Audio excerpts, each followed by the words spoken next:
ঐ তোৰ কি ৰে গোটেই দিন খালি ফোনত ব্যস্ত হৈ থাকে ইমান ফোন কিয় পকৰি খা আগত তাৰপিছত ফোন কৰিবি বহুত মজা বে কোনোবাই আছে নহয় এই শাক চব্জি কিবা কেঁচাই কেঁচাই খাই দিয়ে আমি বগৰী কেঁচাই খাব পাৰোঁ বহুত চৰকাৰী চাকৰি কৰে ভাই তেনেহ'লে তাই মদ খাওক ভাং খাওক জুৱা খেলক যিয়ে নহওক চৰিত্ৰ যিমানে বেয়া নহওক এইবিলাক নেদেখে চৰকাৰী চাকৰি দেখিয়ে ছোৱালী বিয়া দিয়ে মজা হ'ব না আজি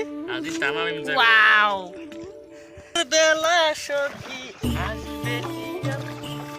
বেটা বইটা মাৰো গানটা চাক কেনেকা কৰি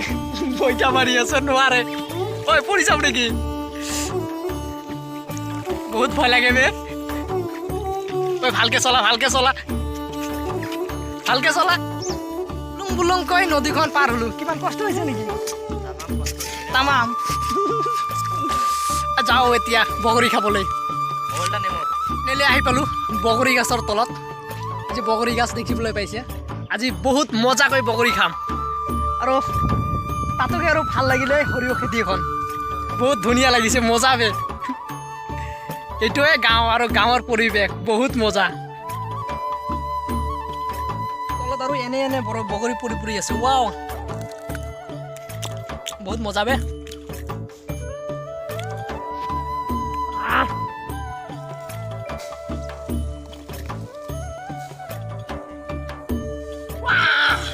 বহুত মজা বে কোনোবাই আছে নহয় এই শাক চব্জি কিবা কেঁচাই কেঁচাই খাই দিয়ে আমি বগৰী কেঁচাই খাব পাৰোঁ বহুত মজা বে মজা আৰু বগৰী পাৰা হৈ গ'ল এতিয়া আৰু খাম আৰু মজা ঐ তোৰ কি ৰে গোটেই দিন খালি ফোনত ব্যস্ত হৈ থাকে ইমান ফোন কিয় বগৰী খা আগত তাৰপিছত ফোন কৰিবি কি ক'ম গোটেই দিন গোটেই ৰাতি ফোন কৰি থাকে ফোনতে ব্যস্ত ফোন আৰু আছে ইমান ফোন কাক কৰা মাৰি দিম পুৰা মাৰি দিম ইমান ফোনত ব্যস্ত থাকিব নালাগে এইবিলাক কিবা কৰ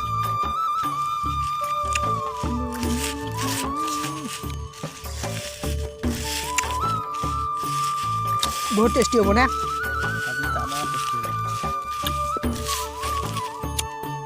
আজি বগৰী খাবলৈ আহি সৰু থকাৰ কিছুমান কথা মনত পৰি গ'ল সৰুতে এই এনেকুৱা ক'ত বগৰী আছে ক'ত কিবা আছে ক'ত জলকীয়া আছে ক'ত মানে ধনিয়া পাত আছে এইবিলাক বিচাৰি আনিছোঁ আনি বগৰী খাইছোঁ কোনোবাই গালি দিছিলে বগৰী খাবলৈ আহি কিন্তু তথাপি বগৰী খাইছিলোঁ এতিয়া সময়ে নহয় এইবিলাক খোৱাত যিয়ে নহওক বছৰৰ ফল খাবই লাগে কমেণ্ট কৰি জনাবচোন কোনে খাই পাইছে ঐ বহুত ভাল হৈছে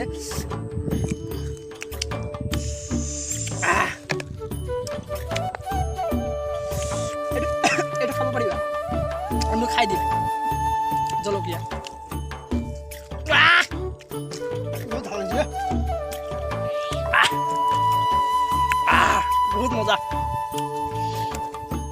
ঐ কি হৈছে ভিডিঅ'ত মাছ চাত দি ইমান মন চন বেয়া কৰি আছে যে কি হৈছে ব্ৰেকআপ ইমান সৰুতে আৰু ব্ৰেকআপ বাপ্পা ছোৱালীয়ে দিলে নে তুমি দিলা ছোৱালীয়ে দিছে ক'ৰ ছোৱালীৰ ঘৰ ক'ত ডাইৰেক্ট ব্ৰেকআপ দি দিছে কিয় এতিয়া আৰু ঘূৰি আহিব নে ঘটনা হ'ল কি জানা বৰ্তমান বয়সত ভাল পোৱা চাল পোৱা কৰি লাভ নাই পঢ়া শুনাত মন দিয়া পঢ়া শুনা কৰা বুজিছা না আগতে কেৰিয়াৰ বনা ভাই কেৰিয়াৰ তাৰপিছত দেখিবা ছোৱালী টকা হ'লে ন ছোৱালী আহি যায় পিছত ভৱিষ্যতৰ কথা চিন্তা কৰা পঢ়ি আছা পুৰা পঢ়ি থাকা ইণ্টাৰভিউ দিয়া যদি চাকৰি হ'ব ন ছোৱালীৰ দেউতাকে তোমাক বিচাৰিব তোমাক ছোৱালী বিচাৰিব নালাগে বুজিছা না যদি বিজনেছ কৰি যদি মাহত লাখ টকা কাম কৰা ন ছোৱালীৰ দেউতাকে ছোৱালী নিদিয়ে আৰু যদি কিবা এটা চাকৰি কৰা সৰু চাকৰি যদি কৰা যদি 10,000 টকা মাছত পোৱা তথাপিও ছোৱালীৰ দেউতাকে তোমাক ছোৱালী দিব বুজিছা এনেকা বিজনেছত গুৰুত্ব নিদিয়ে কিয় বা আমাৰ বৰ্তমান সমাজৰ মানুহসকলে মানে বিজনেছত কোনো গুৰুত্ব নিদিয়ে অকল মানে চাকৰিয়ে লাগে চাকৰি হ'লেহে ছোৱালীক দিয়ে বেছিভাগে মানে 80% এনেকুৱা যদি চৰকাৰী চাকৰি কৰে ভাই তেনেহ'লে তাই মদ খাওক ভাং খাওক জুৱা খেলক যিয়ে নহওক চৰিত্ৰ যিমানে বেয়া নহওক এইবিলাক নেদেখে চৰকাৰী চাকৰি দেখিয়ে ছোৱালী বিয়া দিয়ে পিছত কি হয় কাজিয়া হৈ কিনে ছোৱালীৰ ঘৰত ল'ৰাৰ ঘৰত এনেকুৱা হৈ থাকে ইয়াই মানে চৰিত্ৰ দেখিহে ছোৱালীক বিয়া দিব লাগে মোৰ মতে ইনকাম দেখিব লাগে ইনকাম নাদেখিলে নহয় ভোকততো খাব লাগিব নহয় এইটোৱে আৰু যিয়ে নহওক ভিডিঅ'টো যদিও আজি অলপ মানে ফূৰ্তিৰ কাৰণে ভিডিঅ' এই ভিডিঅ'ত এটা কথা কওঁ মানে ছোৱালীৰ দেউতাসকলক মানে যদি তহঁতে ছোৱালীক বিয়া দিব বিচাৰে আগতে ল'ৰাজনৰ চৰিত্ৰ দেখিবা তাৰপিছত ইনকাম তাৰপিছত চাকৰি এইবিলাক দেখিবা কাৰণ চৰিত্ৰই যদি ভাল নহয় টকা দি কি হ'ব এয়াই আৰু বেয়া নাপাব মানে উচিত কথা কৈছোঁ আৰু